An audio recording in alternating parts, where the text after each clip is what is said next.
At my ex-wife's wedding reception, her new family surrounded me. "Why are you even here?"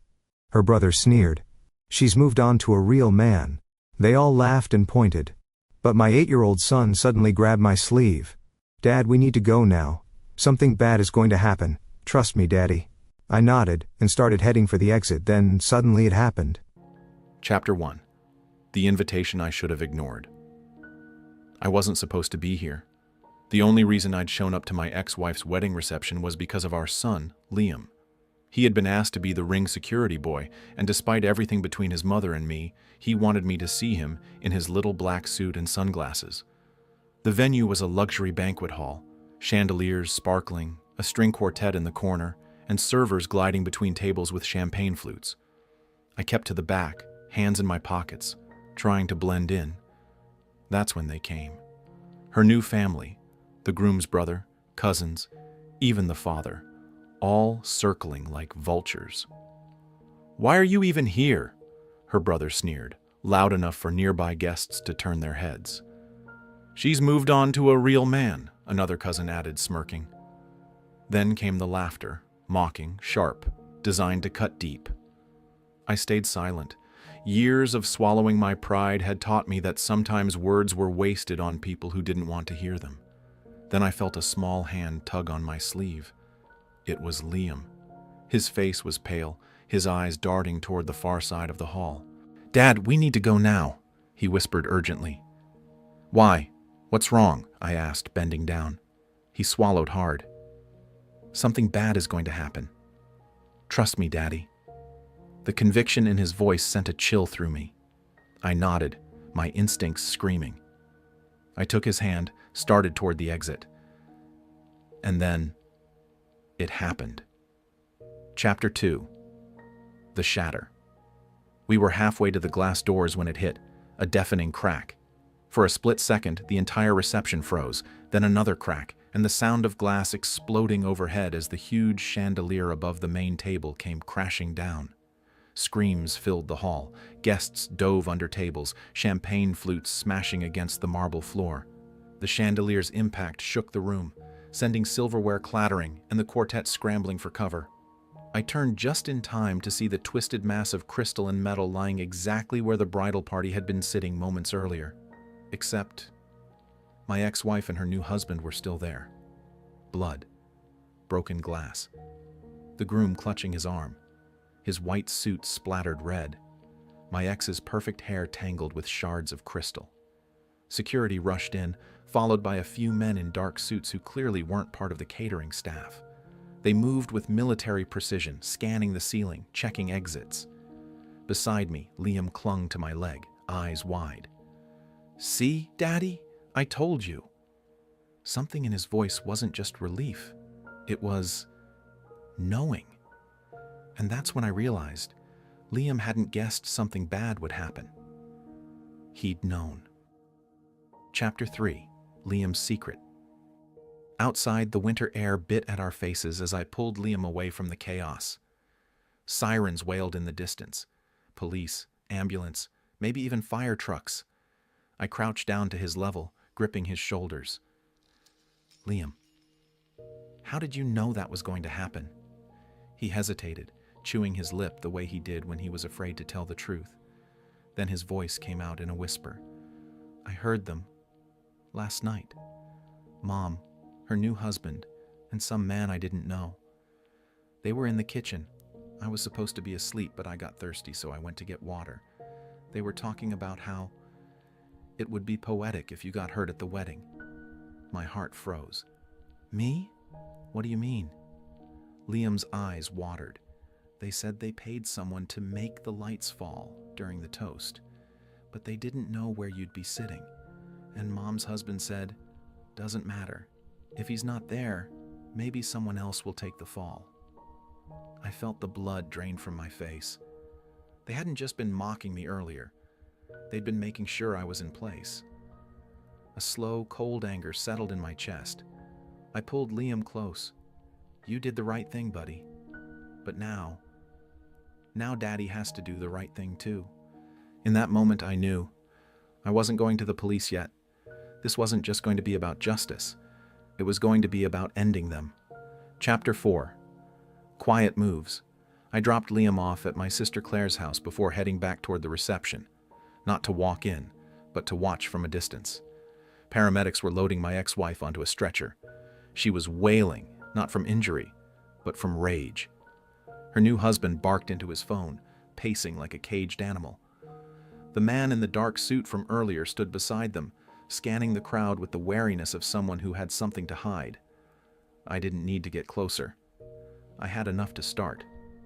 That night, I called an old friend, Marcus, ex-military, now working in private security. The kind of man who could find things the police wouldn't, or couldn't. Need a quiet job? I asked. Depends, he replied. Is it legal? Not even a little. A pause, then a low chuckle. Send me the names. While Marcus began digging, I played the long game. I stayed silent, didn't post on social media, didn't talk to mutual friends. I let them think I was either too scared or too humiliated to act. Meanwhile, Marcus uncovered everything. The groom's gambling debts, my ex-wife's offshore account in the Cayman Islands.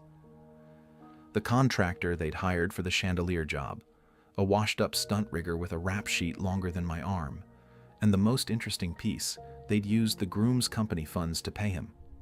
That last one was gold, because the groom's company wasn't just some small firm. It was a government contractor, the kind that couldn't afford even a whiff of scandal. Chapter 5.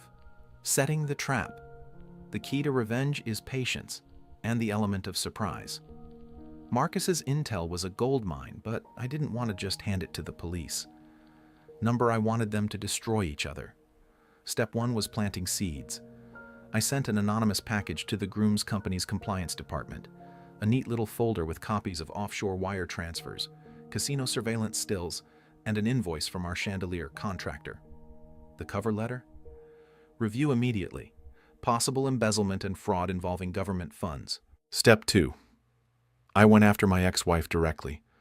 From a burner phone, I texted her a single photo, her Cayman account balance page. Underneath it, I typed, "I know everything. You'll be hearing from them soon." Step 3 was my favorite. Marcus arranged a chance meeting between the chandelier contractor and one of the groom's business rivals, a man who loved nothing more than watching others implode. A small payment and the promise of immunity, and our rigger was suddenly eager to talk. To everyone. By the time the wedding video went online, complete with the chandelier crash, local reporters were sniffing around. The contractor sang like a bird to cover his own skin, and his first line to the press was, "They paid me to make sure someone got hurt."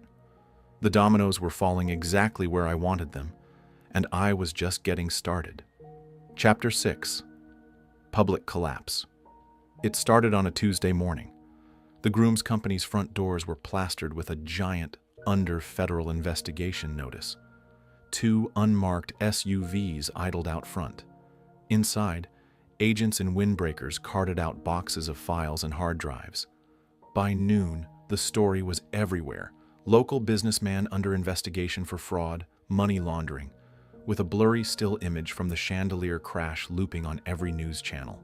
My ex-wife's face was in it, screaming, caught mid-fall, eyes wide with fear. She called me, blocked number, but I knew it was her from the tremble in her voice. "You did this. You think you're clever, but you've ruined everything." I stayed silent for a beat, then said, "No, you ruined everything. I just made sure everyone saw it." Her new husband was arrested a week later. She wasn't charged at first, but when investigators traced her Cayman account and found the missing funds, the cuffs went on. Meanwhile, I filed for full custody of Liam. With both of them facing felony charges, the court didn't just grant it. The judge said I was the only stable guardian in this child's life. The last time I saw her was in court, shackled, makeup gone, eyes hollow. She mouthed something at me. Maybe please, maybe sorry. I didn't respond, because in that moment I realized the real revenge wasn't the investigation, the headlines, or even the arrests. It was walking out of that courtroom hand in hand with my son, knowing she would never hurt us again. Epilogue. The lesson. Months later, life felt normal again. No whispered insults from her family, no pretending for appearances. Just me and Liam, rebuilding. We moved to a quieter neighborhood. I got him into a better school, one with a music program he loved. He started playing the guitar every evening on the porch, the same way I used to play for him when he was little. The case stayed in the news for a while. Her ex-husband took a plea deal, and she got 3 years for fraud and conspiracy. The night the verdict aired, I didn't feel the rush I thought I would. It wasn't victory, it was closure. One afternoon, Liam asked, "Dad, was it worth it? Doing all that?" I looked at him and said, "Son, sometimes revenge isn't about getting even. It's about making sure they can't hurt you or anyone else ever again." He nodded, strumming a soft chord. And for the first time in years, the air around us felt light. In the end, I didn't just win. I got my life back. I got my son back. And that was the sweetest revenge of all. Was this revenge perfectly justified? Tell us what you have think about this story in the comments below. Like the story. If you think this story is justified, share it with someone who needs this energy, and subscribe to Lauren's story for more jaw-dropping tales of betrayal and justice. Because here, every lie has its reckoning, and every betrayal finds its shadow. Stay sharp, stay strong, and stay tuned. After listening to today's story, perhaps it has raised some new questions in your mind, or maybe it has brought back some old memories. Every day on Reddit, new experiences and moments create fresh stories, and they connect all of us. Everyone has their own unique journey in life, and we all try to understand the world in our own way. These kinds of moments remind us that we are all human, sometimes happy, sometimes sad, and always learning something new. If you enjoyed this story, feel free to share it with your friends. Your thoughts and feedback are always valuable to us, as they motivate us to create even better content. Every story has its own unique angle, and our goal is to understand everyone's perspective and make our content diverse and relatable. Stories like these help us realize that life's journey is different for everyone, and by hearing other stories, we learn something new. You can also share your own stories with us. Your experiences are valuable to us as well, and if you enjoyed this video, please leave your feedback. We aim to create content that brightens your mind and gives you new ideas every time. If you've already seen this video before, your feedback is still important. With every piece of feedback, we can improve our content and bring a new perspective to our viewers. Today, what we saw was just a small part of the many stories shared on Reddit and across the world. It's a reminder of how we all try to understand life by sharing our experiences with each other. This video was only an example of how we try to connect with others through storytelling, learning about different sides of life. We hope to continue sharing such stories that help us all learn and grow together. Thank you for your time, and don't forget to keep an eye out for more stories coming soon. If you haven't already, please like and follow for more amazing content. Your support keeps us going, and we will strive to bring you more thought-provoking and heartwarming stories. Until next time, take care and stay curious.